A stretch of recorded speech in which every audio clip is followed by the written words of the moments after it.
Hey everyone, this is Don Peterson at the Swing Factory Golf Studio of Roswell, and had a student come in, and I've got, you can see a black and a white netting behind me, or behind the hitting area there. So I actually used this to illustrate what I think this student's problem was, and it's not a problem that's uncommon. It's actually very common. Golfers have a tendency to get out on the golf course and they start pulling, so therefore they start lining up to the right. The more they line up to the right, the more they have to pull it to get it back to the target.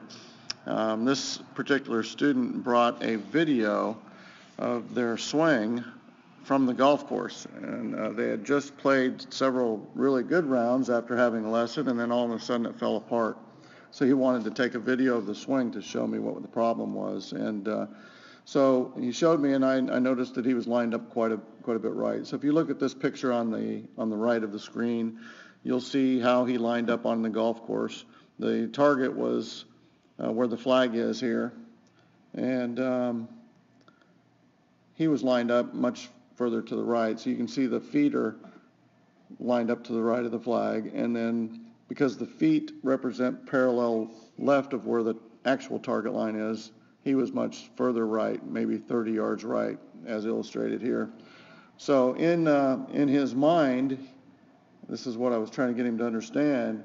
He's picturing, this flag, and he's trying to hit to the flag, even though he's lined up to the right. So you'll see that his body adjusts and tries to pull back, and you can see how he hit to the black towards the target.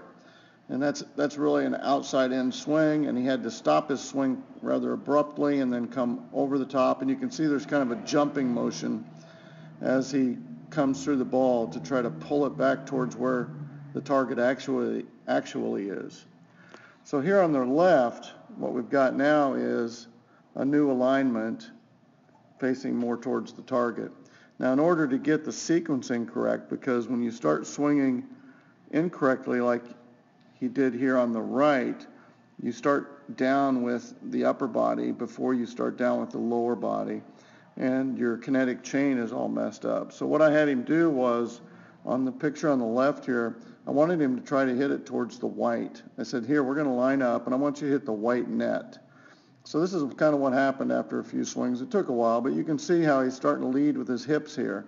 So he's coming out of it more with his hips, and his upper body's passive. And now you can see is more of an underhanded throwing motion. You can see the height he gets on the ball because he's clearing his hips. And this release is much different. It's much more of a centrifugal release. And he felt like it was a much less effort swing. And you can see that the ball now goes high and straight towards the target, which would feel kind of like right field.